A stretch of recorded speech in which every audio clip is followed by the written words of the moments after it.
Bartolomé de las Casas, a 16th-century Spanish priest, isn't a household name, but his story carries a fascinating twist. Known as the defender of the Indians, Las Casas initially participated in the encomienda system, where indigenous people were essentially enslaved under Spanish colonization. However, something remarkable happened. In 1514, he experienced a moral epiphany after reading biblical texts and witnessing the horrors inflicted on the native populations. He renounced his holdings and became an outspoken advocate for indigenous rights. But here's where it gets even more interesting. Las Casas's advocacy didn't just involve words. He actively lobbied the Spanish crown to end indigenous slavery. His relentless efforts culminated in the new laws of 1542, which aimed to protect native people from exploitation. These laws were groundbreaking for their time and led to fierce backlash from colonial settlers, some of whom even tried to revolt against the crown. Las Casas also became one of the earliest figures to write extensively about human rights, producing works like A Short Account of the Destruction of the Indies.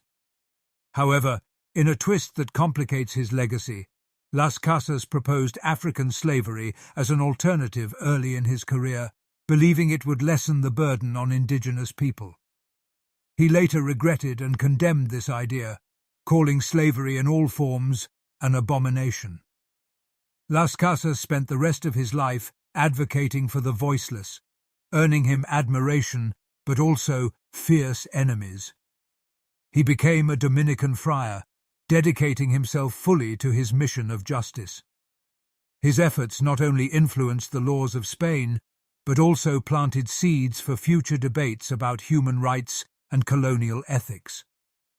What makes Las Casas truly fascinating is his ability to change, even when it meant opposing his own society. At a time when the vast majority of people accepted colonial exploitation as normal, Las Casas stood almost alone, challenging the status quo. His writings exposed the brutality of colonization to European audiences, shedding light on atrocities that many wanted to ignore. While his legacy is far from perfect, Bartolomé de las Casas demonstrates how one voice can challenge a system and ignite change. He reminds us that it's never too late to take a stand and fight for what's right. Thanks for watching. Don't forget to like and subscribe.